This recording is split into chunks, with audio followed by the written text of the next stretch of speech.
Hello mga kapatol, ay kung nakikita nyo nga ho mga kapatol, ay meron nga ako ditong isang tali na dahon ng petsay. Ay pagkalaki-laki nga hong bugkis ng petsay na are ay nagkakahalaga lang ho siya ng 35 pesos only.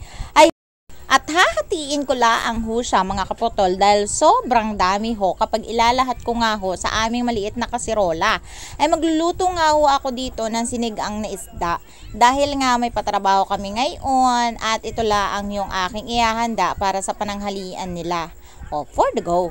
At syempre, naghiwa-hiwa na nga ako dito ng sibuyas. Gaya nga ho na nakikita nyo mga kapotol ay binabaltan ko na ang aring sibuyas. Baka na naman ho kasi may mag-comment naman dyan na hindi nga ho ako nagbabalat ng sibuyas. Ay talaga nga ho, hindi ho ako nagbabalat ng pagkakapal-kapal ng sibuyas. Dahil sustansya pa yun para sa akin. Sayang naman. O, pinutol ko na din talaga yung dulo ng pechay kasi nga ho, hindi ho siya pwedeng hindi putulin dahil medyo mahaba din talaga siya kung ilalagay natin sa kaserola. Tapos syempre, pinuputol talaga yung mga gayan mga kaputol kasi nga ho, bukod sa matigas yung dulo ay medyo mapait din talaga yung dulo ng pechay. Kaya dapat din talaga siyang pirasang-pirasamin katulad ng nakikita nyo. Itinira ko na laang din yung kalahati para bukas ay ilalahok naman natin ng sa sardinas. O, magsardinas muna nga ho tayo for today's video tomorrow dahil nga ho ay hindi tayo makakaipon dahil sa dami na at tambak na rin talaga ng ating kautangan.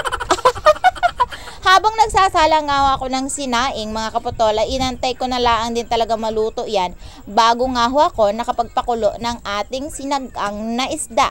Nung kumulo na nga mga kapotol ang ating sigang na isda, ay tinimplahan ko na rin ng bahaghaya at saka nilagay ko na rin talaga ang ating aring hiniwa-hiwa na sibuyas bago nga natin ilalagay ang ating dahon ng pechay. Dahil nga mga kapotol ay kailangan na rin nating ilagay ang ating pechay dahil luto na rin talaga ang aring isda. Baka nga malabsak pa rin kapag nga pinatagal pa natin yung ilang minuto na aantayin pa nga natin dahil kakain na nga ng pananghalian.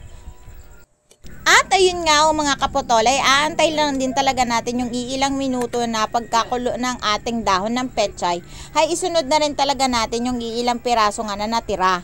Tapos syempre, kailangan din nating magbukod dahil masyado nga marami ang ating pechay na dahon, ay akin na rin talagang isasahog iyon sa sardinas bukas ng umaga. O, diba? Pwede na yan. Masustansya naman yan mga kapatol, ay wala lang din talagang tayong choice kundi nga haluin na natin at hanguin na natin habang matigas-tigas pa ang aking dahon.